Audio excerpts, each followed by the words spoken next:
Hey, what's up guys? Welcome back to another live stream. Happy Saturday. Thanks for spending part of your Saturday with me. As you can tell, I found my voice, or at least the majority of my voice yesterday during yesterday's live stream. My voice was, for the most part, absent. So it's back today and doing a lot better so far. So far so good. In this video, we're going to take a look at what's been going on with the sun and what we can expect here in the future. We've had a lot of activity, Earth-directed activity in the last few days. And what will we see in the next couple of days, day and a half? We're going to go over that. We're going to go over some auroras. I've got some more auroras to share with you guys. I've got something falling from the sky. Maybe you guys could tell me what we're looking at here. What's up, Daryl, Belinda? Glad to see you guys got notified. Make sure you hit the like button if you don't mind. It's free and it pushes the video out there further. So once again, please push the like button. I appreciate that. It actually helps me. It helps the video. We've got auroras. We've got a tornado in Indonesia. Are you serious right now? A gentleman by the name of Fatir sent me up close and personal video footage of a tornado going right through a village down here in Indonesia. In fact, right here in Malang, next to Mount Kauai, right in here, tornado went through this very densely populated area. I believe it's near East Java. Yeah, right down in here. We're going to take a look at that exclusive footage that he shared with me. But first, I want to talk about the sun and what's been going on with the sun. There's actually something going on today. In fact, right there it is on the Soho LASCO C3, and you can see it over here on the left. That's the LASCO C2. It's not anything hyperactive like we've seen here recently. And what I mean by hyperactive, you can see there's been 4 X-class solar flares since November 9th. Today's the 15th, so that's 4 X flares in, 6 days? And there was some activity on the backside of the sun that was not measurable prior to these measurable X-class solar flares. So a lot of this energy was indeed Earth-directed. You can see it's now subsiding. This is a planetary K index. This measures the intensity of the geomagnetic storm activity around the Earth caused by a variety of things. Coronal holes, sometimes hyder flares, sometimes regular solar flares that produce large CMEs like we saw in this last sequence of high-octane energy. Right now, looking at the Parker Solar Spiral, there is a CME that is heading away from the sun. Check this out. It is making a beeline towards the stereo ahead spacecraft. That orange dot, or not orange, that red dot you see right there, that's the stereo ahead spacecraft. There used to be a blue dot right back here behind the Earth. That was the stereo B spacecraft that's no longer operational. The green dot you see is the Earth, of course, and the yellow dot is the sun.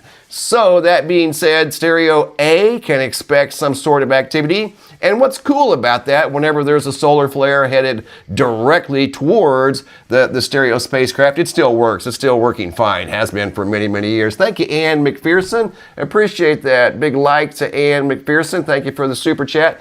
What's cool about the CME that's headed towards the stereo spacecraft, we'll be able to see it make contact. And I'll show you guys some footage when it does make contact. It all depends, though, on how dense the cloud is. And let's see if we can kind of tell. Maybe we can tell how dense the cloud is. A little bit of velocity. It's not showing the density, and maybe they're not measuring the density because it's not coming towards the Earth. The Earth is still reeling from all the activity we saw the last few days, the X flares, and we have one more thing headed towards the Earth that more than likely will just barely miss the Earth. But you can see the north and south poles are still trying to manage the proton storm that we've been in for almost a solid 50 hours. In fact, that's subsided. If you look at the Soho LASCO C2 and 3, you no longer see what looks like snow or static on here. That was the proton storm that the Earth was in. It shows up over here in the D regions, the ionosphere D regions of the Earth. That's where the energy goes. It creates wave propagation and it creates radio blackouts. Yes, indeed, it does. I've had some people, want to debate that particular topic, but that's coming from a university professor, not me. I'm just, I learned from him, and it does create radio disturbances and radio blackouts whenever we're impacted by a shock wave like that. Yes, indeed, CMEs can do the same thing. Yes, they're in the upper latitudes of the Earth, but the fact remains it still happens, and those energies could at some point come down into the lower latitudes. And if they did, they would definitely disrupt radio communications. Absolutely 100%. So I'm not sure what that person was even talking about. They don't know that much about the sun and space weather. Looking at the sun, here's the coronal hole that we talked about the other day. Don't forget to hit the like button, guys. It pushes the video out there farther, and it's free. Here's the coronal hole. It's facing the Earth right now. If you could draw a line through the center of the sun, right through here, that would be the equatorial region of the sun. Typically, when there's a coronal hole, a dark void like that, in the equatorial regions of the sun, you can pretty much guarantee there's going to be energy reaching the Earth, because what's coming out of this dark hole is high-speed solar wind. That high-speed solar wind triggers geomagnetic storms. But imagine this were a basketball, and this hole is up towards the upper part of the basketball. The energy would be going more in an upward direction. So more than likely, the energy coming from this coronal hole is not going to impact the Earth much. Looking at the Earth-facing side of the sun's sunspots and active regions, this one right here that put on quite a show. I mean, people around the world saw auroras and all kinds of really wild and crazy skies these last 2 and 3 nights. In fact, 2 nights in some locations. You can thank that sunspot right there, 4274, created all the drama. That was one high-octane sunspot. It contained, and still does, beta, gamma, delta magnetics. You have to have delta magnetics in order to create X-class solar flares, or at least a sunspot does. And man, that one had the horsepower the whole time, and it still does. So what we can expect in the next couple of days, the only thing that we could possibly expect, I'm not quite sure what we're dealing with right here. More than likely, that energy that's just kind of dropping very slowly off the southern hemisphere of the sun is more than likely a filament eruption. And it's a slow mover, as you can clearly see. It produced a slow-moving, decent-sized CME, but it's headed south. It's not necessarily coming towards the Earth. So whatever is going on right there, we have no way of knowing, because if you come over here to the website, MrMBB333.com, I have a hyperlink to the SDO. When you click on the SDO, the data is still from back in October.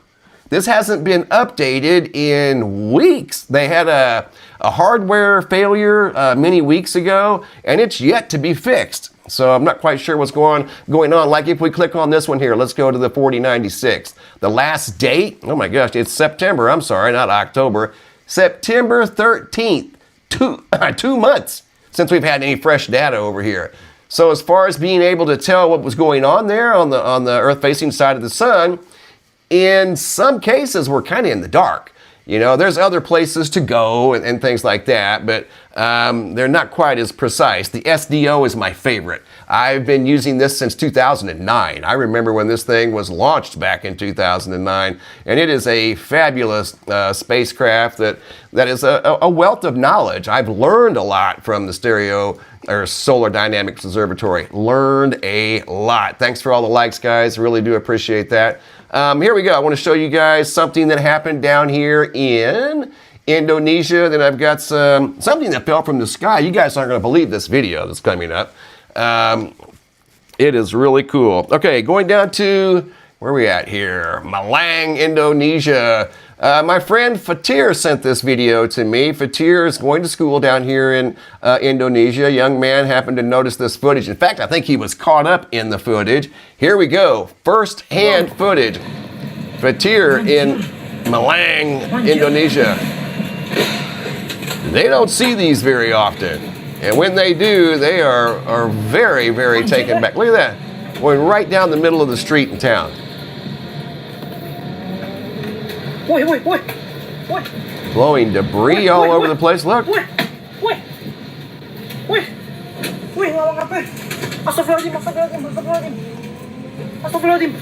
Wow. Indonesia is not known for tornadoes. They had to stop. They were headed down the road. Had to stop and put it in reverse and go backwards. You can tell they were very taken back by that. Look at that street.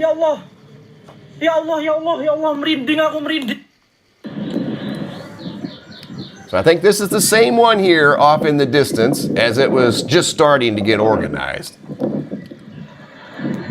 And it's lifting sheet metal high up into the air. You can start to see the rotation because obviously tornadoes are invisible until they make contact with loose dirt or, you know, rooftop shingles or things like that. And then you can start to see the rotation, the vortex. I saw one form many, many years ago, and that's exactly what it did. It was invisible until it hit a dirt field. Then it started pulling the dirt up into the air, sheet metal up into the very top of the thing, slowly turning like that. Looks like it's in slow motion, but the winds down there on the surface of the ground are moving very, very fast. Again, this location, Malang, Indonesia, is not known for tornadoes. This is the second time, I think, in 5 years. Hey, Polenta, what's going on, Polenta? Have an awesome day. Thank you, Polenta, for the super chat. That's very kind. What's up, Star Family? Polenta is a Star Family member, has been for a long time. Thank you, Polenta. We are down here in Indonesia. Did you get notified today? There's Memory Trigger. Memory Trigger, I have you in the aurora slide today. I have your picture of the auroras in the slideshow today. Memory Trigger. Yeah, these people were totally freaked out. And you can see the sky over there. It's very ominous looking. There's something right there. You can see some rotation up in the sky. Are you serious right now? What is that thing? There's some more like sheet metal, rooftops. Just, ooh, there went a transformer. Again, they're not necessarily known for their tornado activity, but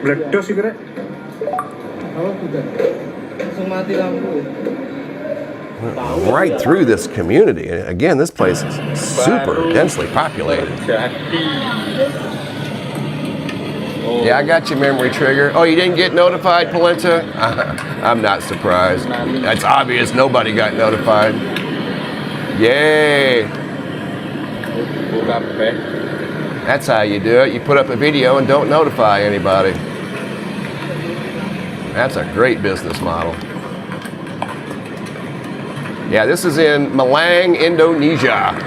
Not known for their twisters down there by any means. That's why Fatir shared this video. He was very excited about all this, and I don't believe there were any injuries. If there were, they were minor, you know. That's good. That's good. If there's got to be a tornado, at least, you know, nobody got hurt. Look at that. What a mess.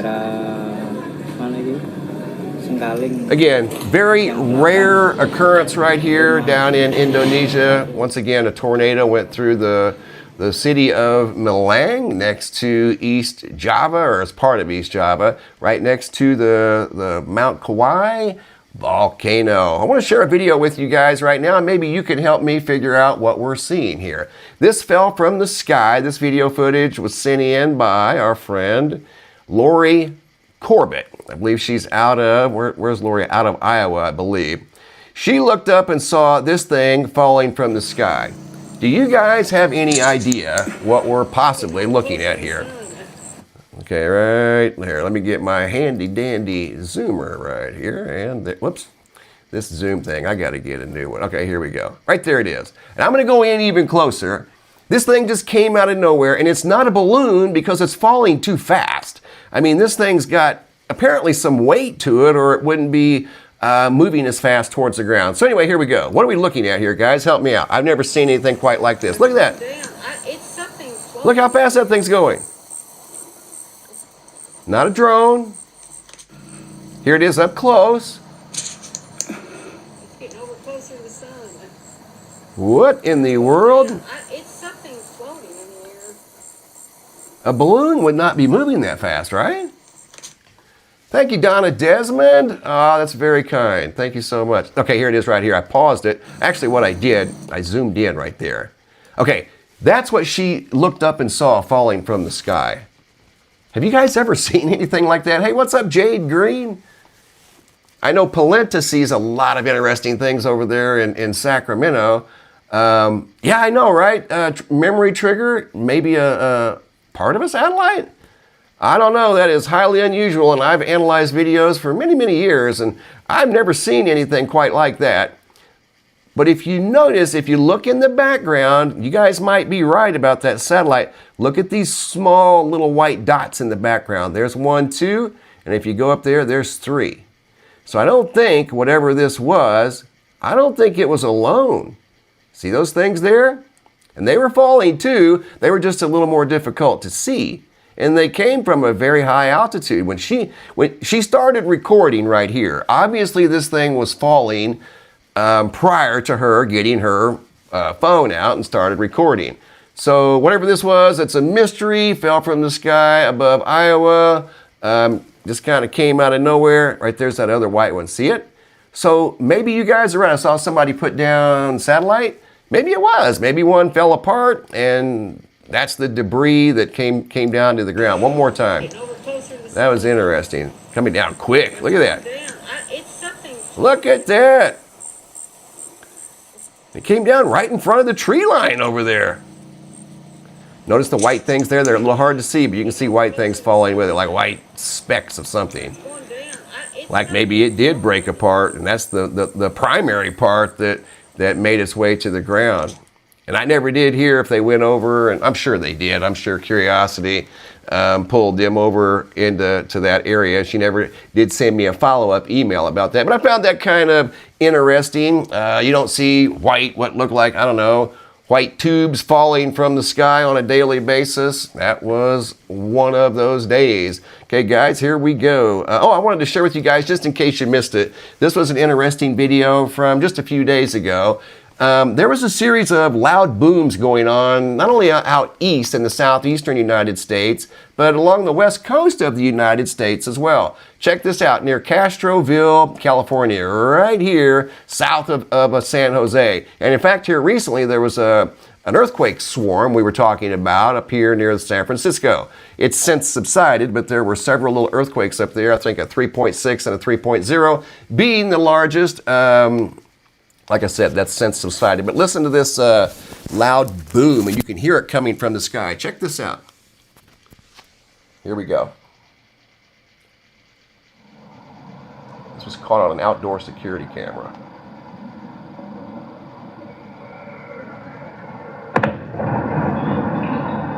Okay, I'm gonna play it again and make it a little bit louder. Not too loud, but you'll hear this whistling before the loud boom. Check this out.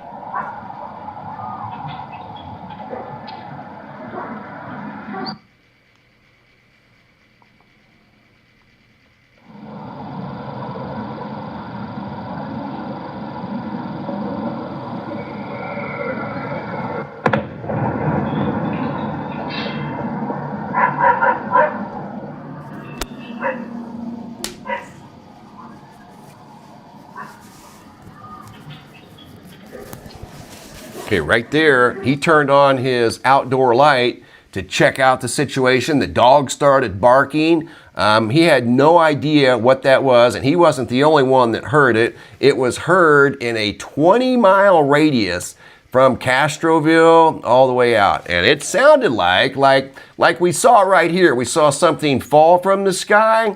That was an entirely different...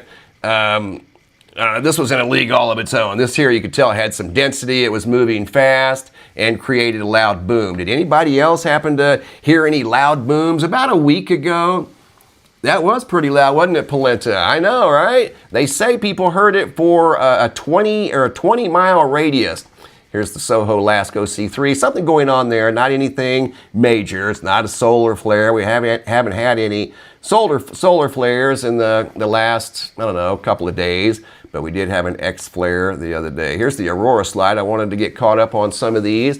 A lot of you guys are in here. I see Memory Trigger in here, Mingo, Kansas, Isabella Perry. The bulk of the auroras in the U.S. were red and pink. There was a little bit of green. Vanessa out of Alberta. These are they in alphabetical order? I believe they are. Citrus Heights, California, Tania M. That one there was kind of pink. These are unedited, how I received them from the viewer. These were cool. This put on quite a show. Monticello, Florida. This was in northern Florida. Who sent that one in? Let me look real quick. That was by Tobias Mott. Saw the auroras in northern Florida. Here's Tim Huntley out of Sarcoxie, Missouri. This one here I found interesting because the sky was heavily saturated with the red, and you had that little bitty area of green right there all by itself. Thomas D. out of Pea Ridge, Arkansas. Purple. Right on. And green. And red. Missouri and Arkansas, I'm telling you, conditions there were, and Whitehall, Illinois. This is in central Illinois. Teresa Van Meter. Look at that. Whitehall is a small community in central Illinois. I know right where it's at. Look at that.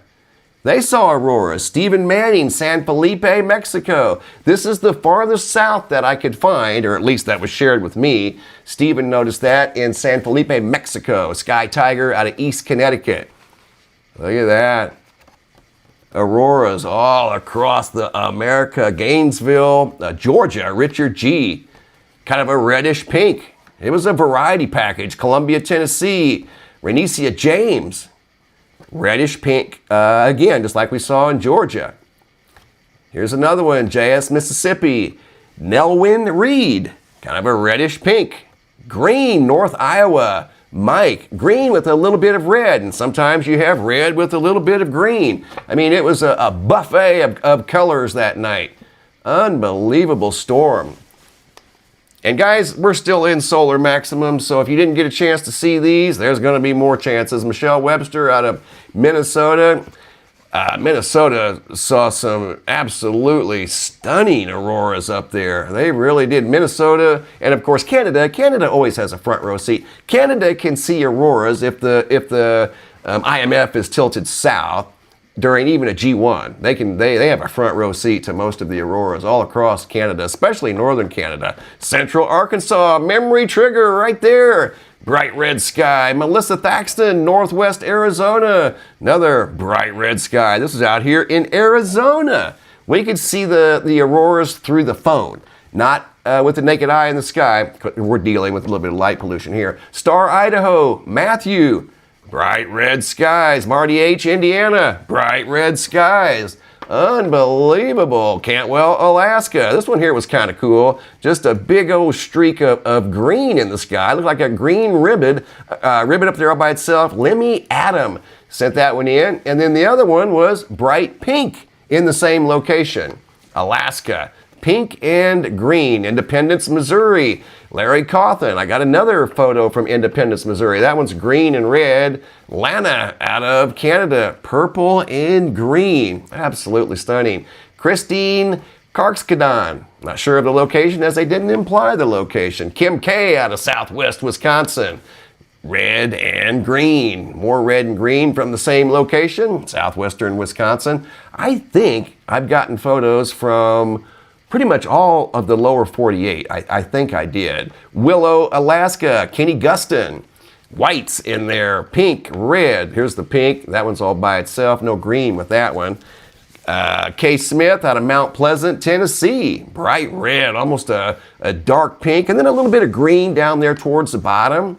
Just a very, very cool show. It really was. Seen by millions of people. Highlands Ranch, Colorado, Justine Sarvey. That one there was more of a purplish pink. Julian Schultz out of Lehi, Utah. Look at that. Northern Arizona, John Preto. Red and green up in northern Arizona, central Illinois, Jeremy Grigg. That was down in central Illinois, probably not far from Whitehall. Purple, red, and green. Once again, central Illinois. Jeff J. out of Independence, Missouri. Jeff J. shared a rare video with me of the rare crown flash. One of the best video examples of crown flash in the world came from this man right here, Jeff J. out of Independence, Missouri. It is one of the best. Jason out of Chesapeake City, Maryland. Red, light purple, and green. Unbelievable. Got some red up there behind the lower white clouds. That's cool. Jamie C. out of Blanchard, Oklahoma. Light red, pink, rolling Fork, Mississippi. Jacqueline Taylor. Almost kind of an orange going on there. Oroville, California, over there by Polenta. Heath Davis, bright red skies over there in Oroville, California. Alaska, Gray D, got the green and light pinks going on. A little bit of light red sprinkled in there. The green was dominating the sky right there, at least in that photo. Now the red's dominating. Grand Island, Nebraska. Gary Keck also got the burgundy and green. Gail Shepard out of Smithville, Missouri. Green and red. David Cobb out of Georgia. This one here was predominantly red the entire time, or at least during these photos here. Man, you guys did a great job. South Kentucky, Dale, red, and then the green on the lower side. This one here, also red and green. You can see the stars in the background. These are typically longer exposure photos. Lac La Biche out of Canada, Karina Watson. Rockies, Chris K up in the Rocky Mountains. And there's that familiar circle. You can see the circle in the sky there, or at least it shows up in the photo. Looks like a portal. Right there it is again. See it? Some of the photos, those rings show up in the middle of the aurora. Cedar Creek, California. Chelsea, light purple. I think that's what that is, light purple. Maybe a dark pink. Look at the green here out of Aitkin, Minnesota. Brian Johnson, are you serious right now? Talk about green. There was no red there, just green. Blake and Shawana out of Springville, Utah. Utah had quite a show. Anderson, South Carolina. BK Swaney. South Carolina had quite a show. There was a gentleman from South Carolina that saw auroras coming up from the south. It was really, really cool. Ashley S., Decatur, Texas. Anonymous. These were pink. Not sure of the location. These are unedited. Bright pink auroras. Not sure of the location, but sure do appreciate the photos. If you send them in, send me an email. I'll put your name on. Pahrump, Nevada. Anita Springs. They sent them in. They just forgot to put their name or location. This one here, where was that one? Oh, Pahrump. Central Kansas. Angel. Thank you, Magdalena. Atlas update. When are we going to see the Atlas? Andrea Gomez right here. I'll give you a big like there. Atlas just came out from behind the sun. Amber Moorer out of Castle Rock, Colorado. Red infiltrated with greens, and just a night to remember. People will be talking about that night. They'll remember that for the rest of their lives. Aaron Barella out of Paris, Texas. Unbelievable. Auroras all across the country. In fact, auroras were seen, and this doesn't happen very often, all across North America. North America includes Canada, the U.S., and Mexico, and auroras were seen in Canada, U.S., and Mexico. Unbelievable. Thank you, everybody. Thank you, Memory Trigger. Magalina Masso, wanting to know about the Atlas update. I talked a little bit about that yesterday. In fact, I still have a video right here. This is some of the material I have. Some of the other, I haven't finished analyzing it yet, but this is a collection of photos taken by Alberto out of Colombia. There's what Atlas looked like on the 8th, and it still looks like that right now. It doesn't have a dramatic tail. It had 5 what looked like sprouts coming out of the back of it. Here I inverted Atlas, trying to find the tail, because you know we're looking at a comet, right? And we should see a dramatic tail like this little fella right here. This is Comet Lemon, and it definitely has all of the characteristics of a classic comet. Big, massive tail, over 6 million miles long. Got the ion tail there. It's got 2 tails. One tail is an ion tail, and the other is the classic ice and dust. This one here, we don't see that. This is Atlas right here, 3i Atlas. So it's still, in my humble opinion, it's still very much a mystery. Is it a intelligently designed spacecraft? I have no way of knowing. I don't think it is. But stranger things have happened, you know what I mean? It would not surprise me at all, but unfortunately, we'll probably never know. But right now, it's honestly, it's behaving a little bit like a comet. This was right after it came out from behind the sun. It was behind the sun for 2 or 3 weeks, and then it came out. That's what it looks like. So No new breaking news about Atlas. It's not coming towards the Earth. I'll show you guys where it's at once again. Oh, there's the Schumann resonance. The Schumann resonance is quiet today, guys. It's been quiet. I don't know, for the last 3 or 4 days, been pretty quiet. Here's where Atlas is right now, okay? Here's Mars, right here. Here's the sun, of course, in the middle. Atlas is right up here. The Earth is over here. This is where we're at, right here. Atlas came out from behind the sun and is over here now. And it's from another star system. Is it going back to its original star system? Nobody seems to know. All we know is it's heading out of the solar system here, never to be seen again. Isn't that something? So right there it is. And it also has a neighbor right here, Borisov. Borisov is between the Earth and Venus, right there. And Atlas is right back here. I mean, what are the odds? I mean, we're having a comet party. We got Borisov, we've got Lemon, which is not too far from Borisov, and we've got Atlas right back there in the back.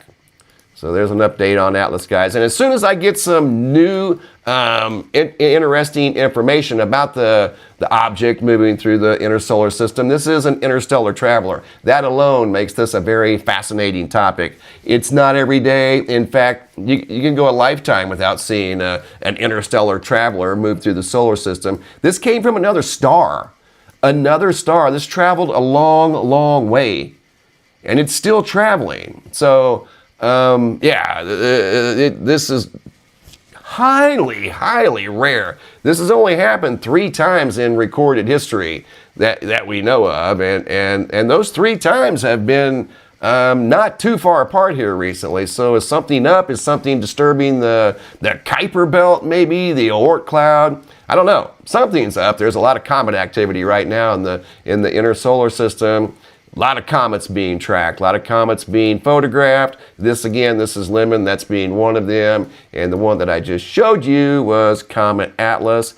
But again, there's not anything to really report on. It's just still there, kind of cruising through the solar system. Just came out from behind the sun, and it is headed towards, I believe, Jupiter? Let's look and see. Yeah, Jupiter right over in there. And that's another thing too. It cruised through the solar system, right through the orbits of Venus, Mars, and Jupiter.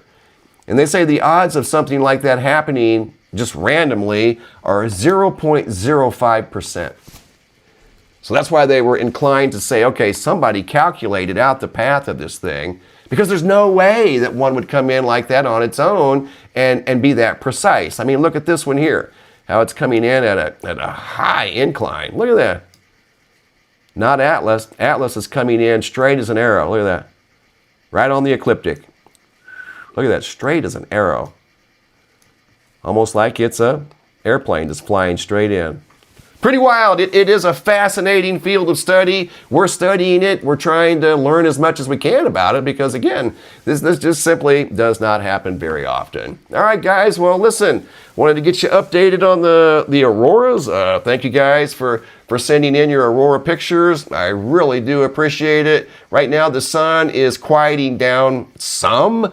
Keep in mind, we're still in solar maximum, so anything can happen at any time with regard to that. But looking at the Earth-facing side of the sun is going to be blank here in just a moment, which is quite rare for solar maximum. This active sunspot's turning away from the Earth. We won't be able to see it probably this time tomorrow. Nothing coming around the eastern limb of the sun over here. At least nothing that I can see, but I'm sure that won't stay like that for very long. The only thing that we're possibly going to be contending with is this coronal hole right here, but it's a little high. It's above the equator. A lot of times, equatorial coronal holes, even though they emit high-speed solar wind, that high-speed solar wind does not make its way to the Earth. Here's a look at a proton storm from years ago. We just got out of a proton storm here recently, so... Anyway, guys, thank you, Donna Desmond. You're welcome. Thank you for the super chats, guys. Thank you for the likes. I see the likes now are almost the same as the concurrent viewers, 647. So I appreciate that. I really do. Well, listen, guys, I'm going to hop off of here. Just to be honest with you, I'm going to go see if my wife needs anything. She seems to be dealing with the same thing that I've been dealing with for the last 2 or 3 days. My son's had it, I had it, now my wife has it. Thank you, Memory Trigger. Hope you get feeling better. I'm feeling a little bit better. Got my voice pretty much back. As you can tell, it's not 100% back, but it's a lot better. But unfortunately, my wife has it right now. So I'm going to go see if she wants a bowl of homemade soup that she made yesterday. So anyway, guys, thanks for watching. Thanks for spending part of your Saturday with me. I really appreciate it. Thanks for watching. Have a super day and be safe out there.